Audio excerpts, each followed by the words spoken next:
Très bien. Alors, notre livre, c'est Tafreshen Ben de Rabbi Rachab. Dans la Chassidut, c'est considéré comme la merveille des merveilles. C'est pas un livre facile, c'est pas non plus un livre difficile. C'est un livre qui demande d'avoir un cerveau un peu plus immatériel que l'habitude, on va dire. D'accord ? Donc, dans ce sens-là, il faut se simplifier et aborder des choses qui sont nouvelles.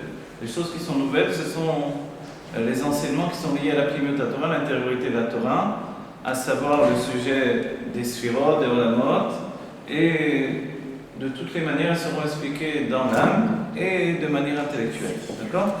Psychologique et intellectuelle. Voilà. On a terminé un Mahamar, on va faire le kitsur du Mahamar qu'on a terminé pour commencer un nouveau Mahamar, d'accord ? On avait terminé tout de suite. Oui, on avait terminé. Voilà, on était d'Af même, on fait juste le kitsur. ויש לומר עוד משל, כמו עניין שכלי שמובן בריבוי פרטים דווקא, והמשפיע שיודע את כל הפרטים יודע את השכלי. Voilà, on va aller assez vite pour le kitsur parce qu'on revient sur le sujet pour terminer ce qu'on a fait auparavant. Donc, il y a lieu de voir, je traduis quand même, un autre exemple comme le sujet intellectuel. Chez Mouvan Beribul Pratim Dafka. Un sujet intellectuel est compréhensible avec de nombreux détails. On ne peut pas apporter un sujet intellectuel s'il n'y a pas de nombreux détails.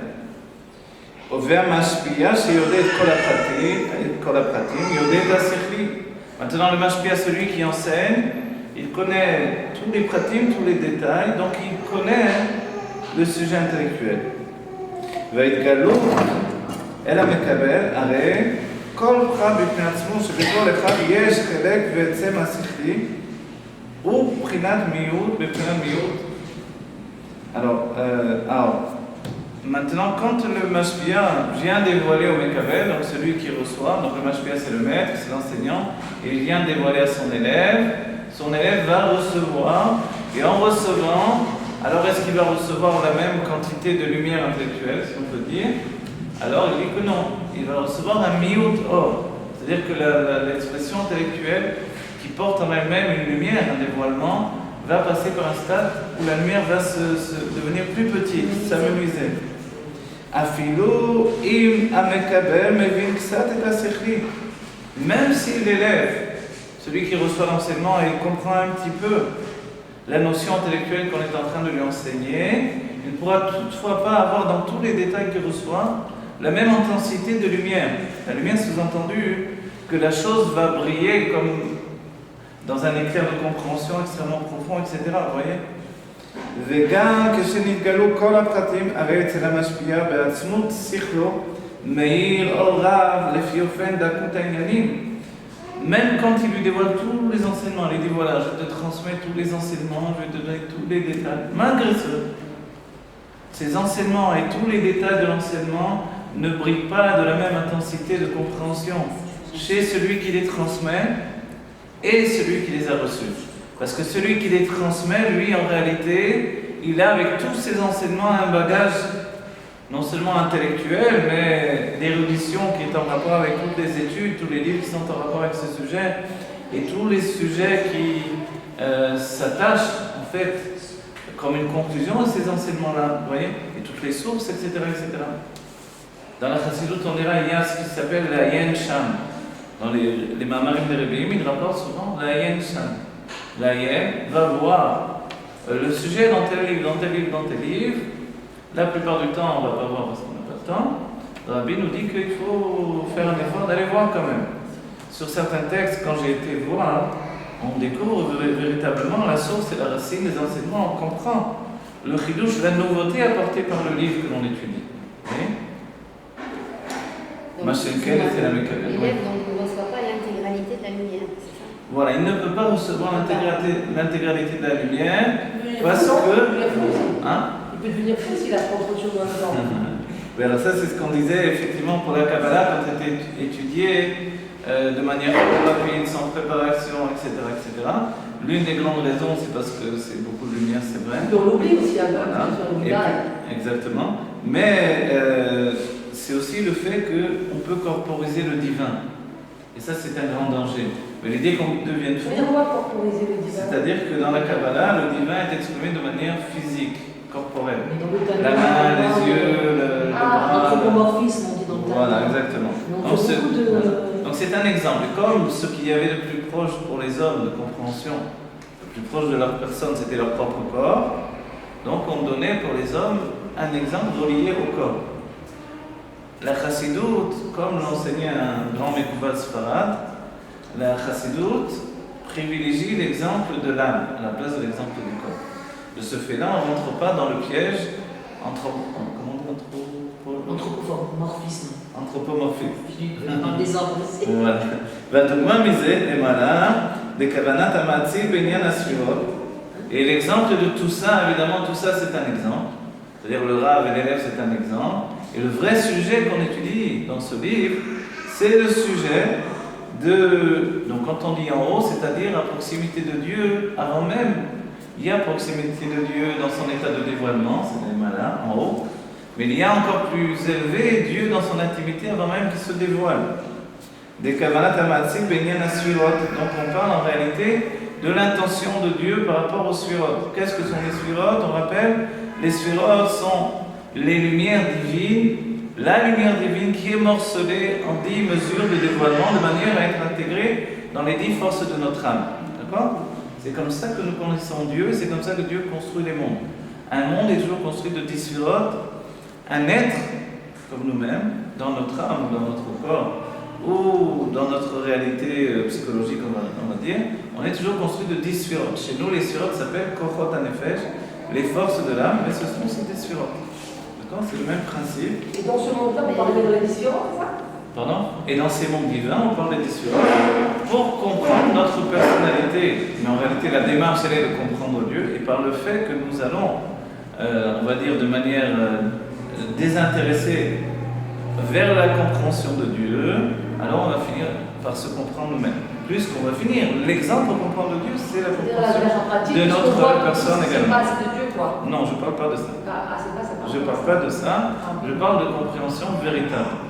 C'est vrai que tout le monde parle d'Ashgar Pratit et c'est bien, donc la devise c'est on peut décider de plein de choses et qu'on voit que finalement c'est pas tout ce qu'on veut nous. Je sais, et les femmes reviennent toujours sur ces enseignements et c'est important, vous avez raison, mais on ne parle pas de ça ici, on parle de véritable compréhension. D'accord? Ashgar Pratit, ce n'est pas une véritable compréhension. C'est une déduction d'accomplissements divins qui sont passés dans ma vie. Vous voyez? Je déduis, effectivement, c'est Dieu qui agit là. C'était pas naturel, c'était quelque chose. Et c'est très bien. Et c'est comme ça qu'il faut faire. Maintenant, ici, on ne parle pas de ça. On parle réellement qu'entre nous et Dieu, dans son intimité, il y a tout un cheminement qu'il a voulu. Ces cheminements des mondes spirituels que nous atteignons par le biais de l'étude, qui est notre héritage juif. C'est notre héritage juif, véritablement. Et c'est ce qui nous fait juifs dans l'intimité, on va dire. C'est ce qui nous donne la proximité avec Dieu. Donc quand Shlomo Amener parle de l'amour entre un fiancé et une fiancée, c'est de ça dont on parle. C'est de ça dont il parlait. C'est-à-dire comprendre Dieu par l'attachement à Dieu, par le biais de la commutatoire. Juste laissez-moi terminer. On fait un avec Dieu, c'est ça? Oui. On salue. Voilà. Mais je vous demanderai. Laissez-moi terminer mes phrases et après vous dites. D'accord, juste. והדוגמה מזה למעלה בכוונת המעציל בעניין הספירות. ודווקא זה הספירות שאינם רק מצב הגילוי. Et justement 10 sphirotes qui ne sont pas par rapport au dévoilement. Avant que les 10 sphirotes, donc on a les 10 principes de dévoilement divin, n'accèdent au stade du dévoilement, elles étaient dans un état précédent. L'état précédent le dévoilement, c'est justement qu'elles étaient gnosotes, elles étaient encore enfouies dans l'intimité de Dieu. D'accord? Et dans la lumière qui était, elle, une projection de l'intimité de Dieu. Pour notre âme et pour comprendre quelque chose, on parle ici de volonté et de plaisir divin. Vous voyez, comme chez nous, il y a la volonté et le plaisir qui sont des niveaux non pas intellectuels, non pas sentimentaux, mais inconscients. Donc c'est de ces manières-là que l'on peut un petit peu comprendre ce dont on parle ici, c'est-à-dire c'est comme si on parlait de l'inconscient divin, la volonté et le plaisir. Voilà. L'inconscient représente la volonté et le plaisir. D'accord? C'est grâce à la volonté qu'il sort du plaisir initial qui est en fait un repliement sur lui-même pour s'épancher vers la réalité et le pont qui transmet en fait le plaisir dans la réalité, c'est la volonté. Ce que l'on étudie profondément encore plus, ce qui va attacher même le plaisir et la volonté, ça s'appellera le da'at. Le da'at, c'est l'attachement de tous les principes. C'est ce qui permet la communication dans notre âme. D'accord? Le date, on peut le traduire conscience, on peut le traduire âme divine en réalité. Vous voyez, c'est ça le date. Quand on dit le date, on parle de l'âme divine. L'âme divine, dans son intimité, est tellement profonde qu'elle est un système de ralliement, d'attachement de niveau en niveau. והדוגמה מזה למעלה לכוונת המעצים בעניין הספירות, דווקא 10 ספירות שאינן רק מצד הגילוי, כמו שהתברר, הנה בשורשי האורות שהם בפשיטות ובאחדות, מאיר אור נעלה ומופלא. On a vu quelque chose d'extraordinaire et on a souligné plus d'une fois, pas juste que l'on parle des sphirotes dans les mondes divins, on parle de notre propre personnalité psychologique telle qu'elle était à sa source englobée dans le divin. Si bien que dans cet état premier, avant le dévoilement, lorsque les sphirotes étaient encore englobées dans la proximité avec le plaisir divin, d'accord, dans l'état de l'expression de la volonté, mais qui n'avait pas abouti à une réalisation dans les mondes, alors on était dans un niveau de Ardout, Itardout, où on va dire comme ça que les sphirotes étaient fondues et confondues les unes avec les autres. Elles étaient comme noyées dans la lumière infinie qui les imbriquait les unes au-dedans des autres dans une même entité générale. Pour nous, on a souligné, c'est très important, on doit savoir que dans la Géoula, nous serons à ce niveau-là. Dans la Géoula, nous serons dans une plus que compréhension, et là, dans une perception d'une entité générale du peuple juif. Nous sommes Adam Arishon, nous n'avons jamais quitté Adam Arishon en réalité, simplement nous sommes Adam Arishon morcelés en plusieurs personnalités qui sont comme des sphirotes indépendantes, lesquelles contiennent elles-mêmes 10 sphirotes indépendantes. Vous voyez? Donc voilà, une sorte de puzzle. Et en finalité, le puzzle se reconstruit, on revient. C'est pas qu'on va être à nouveau dans le bras et la main de Adam Arishon, mais on va avoir cette conscience collective. On ne pourra plus dire je, comme dans l'état de l'exil uniquement. Il faudra que l'on dise nous, je. Vous voyez? En fait, c'est une singularité. Formulation. Une nouvelle formulation, mais je dis ça à titre d'exemple. En réalité, c'est plus subtil que ça. C'est une singularité dans la pluralité. Exactement, très bien. Voilà. Oui, donc c'est vrai que c'est très philosophique ça. Mais en même temps, comprenez bien qu'il y a une réalité psychologique pour nous. Parce que quand on entend que Dieu préserve des événements tragiques sur un autre juif, ça nous touche. Mais ensuite, on va masquer cette blessure rapidement. Parce que nos propres centres d'intérêt sont dirigés sur notre vie au quotidien. On ne peut pas faire autrement. Vous voyez? Qu'est-ce qui se passe alors à ce moment-là? C'est justement que notre date, notre conscience d'exister, c'est aussi une date, elle est dirigée sur d'autres points d'intérêt. C'est-à-dire que j'ai d'autres soucis au quotidien. Ces soucis au quotidien... D'ordre individuel. Voilà. Ils sont d'ordre individuel. Ils ne sont plus uniquement d'ordre collectif. Le tragique du quotidien. Le tragique du quotidien, il est moins tragique peut-être au quotidien quand je dois payer mon loyer, quand je dois payer mes notes d'électricité, etc. L'école des enfants, tout ce que vous voulez. J'ai pas envie d'en Mais, faire ça. non, on passe, ne vous inquiétez pas. Mais il me préoccupe finalement, plus que ce qui se passe à l'extérieur, vous voyez. Et c'est pour ça que, passé le moment de panique, on se remet sur pied, on continue notre vie, on n'a pas le choix. L'individu prime au-delà de toute autre conscience. Ouais. Et c'est pour ça que dans la Géoula, l'individu ne sera pas effacé, puisqu'en réalité, il est une création de Dieu. Alors que l'état collectif n'est pas une création de Dieu, c'est on va dire une entité naturelle qui vient de cet instant où les sphirotes étaient encore englobées dans la divinité d'avant le Tzimtzum, avant que Dieu ne fasse un endroit pour que les mondes existent. D'accord? Le peuple juif, l'État Israël, c'est pas une entité collective? Oui, c'est une entité collective. Donc pourquoi Hachem n'a pas créé l'entité collective du peuple juif? Il l'a créé, c'est justement ce qui s'appelle le peuple juif. Vous voyez, la grande question des sages, c'est à partir de quand il commence réellement. La genèse de tout ça, évidemment, c'est, on va dire, les racines, ce sont les Avot. La genèse, c'est les Shvatim, les enfants de Yaakov Avinu.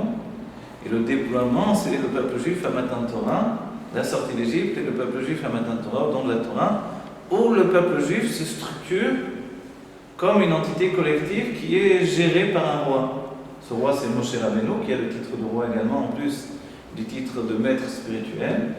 Et puis, c'est comme ça qu'on se dirige vers le pays qui est à même d'exprimer cette entité collective du peuple juif. Vous voyez? Qu'est-ce qu'a fait, on va dire, le destin divin?